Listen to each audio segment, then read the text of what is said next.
Hello everyone.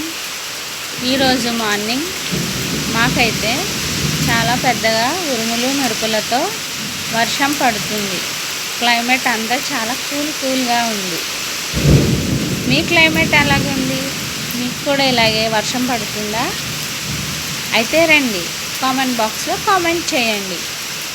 Video నచ్చినట్లయితే please do like, share and subscribe. Support my channel. Bye bye.